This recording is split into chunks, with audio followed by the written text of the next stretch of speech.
जय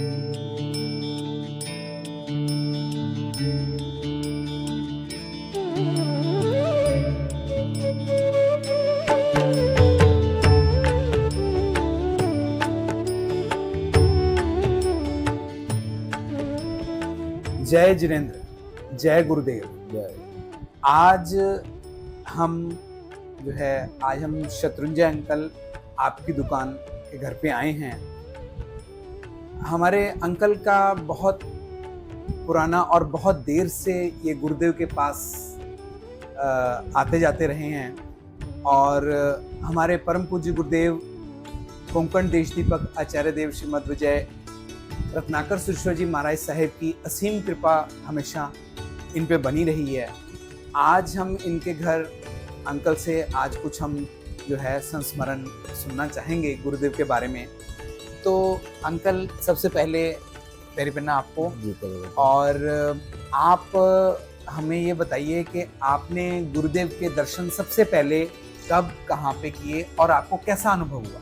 तो जोधपुर में उनको संक्रांति का माहौल था, वहाँ पे उनके दर्शन पहली दफ़ा मैंने किए और उन्होंने वहाँ पे उनको चद्दर भी चढ़ाई गई, उसकी बोली हुई 2,72,000 की। उसमें बहुत कुछ देखने को मिला। उनकी भावना बहुत ही ऊंची थी और उन्होंने हमें बहुत अच्छे संस्कार दिए। इसका मतलब आप जोधपुर की संक्रांति गुरुदेव के कालधर्म इंद्रजन सूरी महाराज के कालधर्म के बाद पहली संक्रांति थी। अच्छा, पहली संक्रांति जो वहाँ हुई तब वहाँ आपने उनके दर्शन किए। अच्छा, तो इसके बाद अंकल आपने गुरुदेव के साथ बहुत सारी यात्राएं करी, बहुत समय तक आप पिछले लगभग 50 साल से आप संक्रांति सुनते आ रहे हैं। बिल्कुल, आप इतने पुराने संक्रांति भक्त हैं। हाँ। तो आपका अनुभव गुरुदेव के साथ, रत्नाकर सुरेश्वर महाराज के साथ आपका अनुभव कैसा रहा है?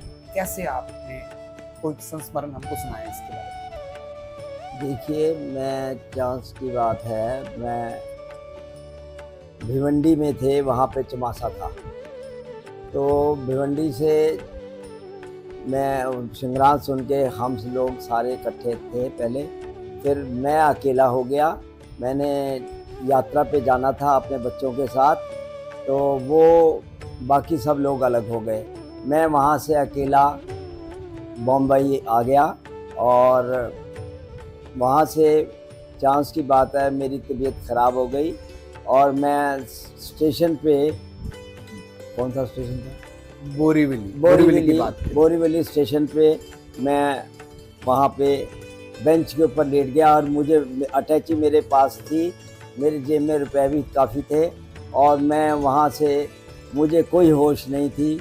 और चांस की बात है, एक पुलिस वाले ने मेरी जेब से मोबाइल निकाल के वहाँ पे गुरुदेव के, हाँ, वो जो बैठे थे वहाँ टेलीफोन पहुँच गया। गुरुदेव ने देखा कि शत्रुंजय जी तो कोई कुछ नहीं होगा, आप फिक्र ना करें। उन्होंने खुद उसमें देखा, ध्यान में देखा, कहा कि उनको कुछ नहीं होगा, आप फिक्र ना करो, वो सब ठीक हो जाएगा। क्योंकि मैं यात्रा करने के लिए अपने बच्चों के साथ वहाँ से केशिया जी जाना, रौनकपुर जाना था, रौनकपुर से फिर केशिया जी जाना था। तो चांस की बात है, मैं क्योंकि वहाँ बीमार होने की वजह से मुझे पुलिस वाले ने फिर हॉस्पिटल में दाखिल करा दिया और वहाँ से फिर मेरा भांजा भी पहुँच गया, वो वहीं काम करता था बम्बई में।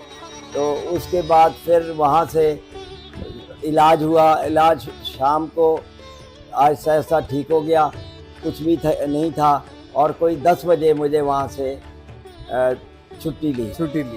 मतलब गुरुदेव की आप पे ऐसी कृपा हुई, हाँ, कि सब कुछ होने के बाद भी कुछ भी नहीं हुआ आपको नहीं, और कोई नुकसान नहीं हुआ, एक पैसे का नुकसान नहीं हुआ, किसी चीज़ का नुकसान नहीं हुआ। हालांकि पुलिस वाले इतना मदद मैंने पहली दफ़ा देखा है, इतनी मदद की, कोई दिक्कत नहीं हुई मुझे। अच्छा, वहाँ से फिर मैं, चांस की बात है, मेरा बेटा भी पहुँच गया वहाँ। वो गाड़ी में से उतर के बाई एयर मेरे पास आ गया, बॉम्बे आपके पास बम्बई आ गया। जी। और वो मुझे साथ लेके हम वहाँ से जब छुट्टी मिल गई हॉस्पिटल से तो मुझे लेके अहमदाबाद गए। अहमदाबाद में हम लोगों ने वहाँ से फिर बस लेकर वहाँ बस में गए, फिर बस लेकर वहाँ अपने केशिया जी पहुँचे। केशिया जी पहुँचे क्योंकि हम अगर वहाँ रौनकपुर जाते तो टाइम हम नहीं पहुँच सकते थे क्योंकि वो टाइम निकल गया था। उसके बाद फिर हम केशिया जी पहुँचे, वहाँ हमने बोली ली, पूजा सेवा की, इतना आनंद आया जिसका जवाब नहीं। गुरुदेव की कृपा इतनी रही कि मुझे कुछ नहीं हुआ और इतनी उनकी कृपा रही कि इतनी अच्छी पूजा सेवा हुई जिसका मुझे इतना लाभ मिला जिसका जवाब नहीं। और उसके बाद फिर हमने और यात्राएं करके हम फिर घर वापस दिल्ली आए। अच्छा, एक बात और मैं आपसे जानना चाहूँगा जो कि आपका अनुभव में आप इतने सालों से गुरुदेव के साथ आप रहे हैं और आपने संक्रांतियाँ सुनी हैं, तो गुरुदेव का आपका अनुभव, जैसे वो प्रतिक्रमण आप हमेशा, मैंने देखा है कि आप प्रतिक्रमण बड़ी देर से गुरुदेव के साथ करते रहे हैं और जैसे जैसे उन्होंने आज्ञा हमें दी कि आपने प्रतिक्रमण साथ में करना है, हम लोग सारे, मैं, राकेश, कई लोग प्रतिक्रमण उनके साथ ही करते थे, जितने भी जाते थे कोशिश करते थे ज़्यादा से ज़्यादा उनके साथ प्रतिक्रमण करें और वो बहुत खुश होते थे। प्रतिक्रमण जो करते थे उनके साथ वो बहुत ही हम लोगों को उसका लाभ मिलता था। और आप और एक और बात कि ये उन्होंने मुझे जहाँ भी मुझे संक्रांति होती थी, मैं क्योंकि सुबह जल्दी उठ के पाठ करता था 3 बजे 3:30 बजे, तो गुरुदेव को जब ये बात पता लगती थी तो मैं जब वहाँ पे बैठता था गुरुदेव के पास दिन में तो कभी कभी थोड़ी सी नींद आने लगती थी। तो गुरुदेव मुझे कहा करते थे, शत्रुंजय तुम जाके वो सामने गद्दे पड़े हैं वहाँ आराम कर लो, कोई बात नहीं है। मतलब आपका बहुत ध्यान रखते थे गुरुदेव? बहुत ध्यान रखते थे, शुरू से बहुत ध्यान रखते थे। और चांस की बात है, मैंने उनके आज से 16-18 साल हो गए जब से उनसे नियम लिया था मैंने कि मैं दिन में खाना खाऊंगा और सारा मूल कंद त्यागूंगा। उस दिन से मैंने 18 साल हो गए जब से उनसे नियम लिया, मैंने मूल कंद नहीं खाया और ना ही रात को खाना खाया। ऐसा उनका मतलब आपका संयम का ऐसा प्रभाव, इतना उनका प्रभाव था। उनकी वाकई कृपा बहुत थी, मैं बता नहीं सकता उनकी कितना कृपा हमारे ऊपर रही है जी। और आपके परिवार के लिए, और चूंकि आप बहुत ज़्यादा गुरुदेव की कृपा आप पे रही है, और आपके जो जैसे आपके बेटे भी और आपके घर में भी बाकी सब सदस्य, मैंने देखा है कि वो बहुत ज़्यादा गुरुदेव से जुड़े रहे हैं, तो आप हमें कोई ऐसा भी संस्मरण सुनाएं कि भाई जिसमें आपका सारा परिवार और जो है आज तक आपको याद रहा। एक और मुझे याद है कि मैं एक दफ़ा, क्योंकि मैंने गुरुदेवों से भी सुना था और ये पढ़ा भी था कि हमें अब गुरुदेव के पास जाके अपने जितने भी पाप किए हों सारी उम्र में उनकी क्षमा याचना करनी चाहिए। वो मैंने सारा गुरुदेव के आगे सारे अपने जितने भी मैंने कर्म किए थे वो सारे उनको बताए। और मैं थोड़ा जोर के बोले ना, महाराज जी कहने लगे तुम आहिस्ता बोलो क्योंकि बड़े भाई वहीं पे थोड़ा दूर बैठे हुए थे, लेकिन उन्होंने मेरी बात सारी सुनी और मुझे जब मैंने सारी बातें उनको बताई कि मैंने ऐसे ऐसे गलतियाँ की हैं, तो उन्होंने मुझे कुछ भी बहुत थोड़ा दंड दिया कि लो तुम आज से इतनी माला करना। मैंने उतनी माला पहले पूर्ण की और मैं बहुत खुश हूँ कि उन्होंने मुझे बहुत थोड़ा दंड दिया, लेकिन पता नहीं क्या बात है मेरे से बहुत प्रभाव था उनके ऊपर, मुझे समझ नहीं आया। उन्होंने मेरे ऊपर बहुत ही कृपा की।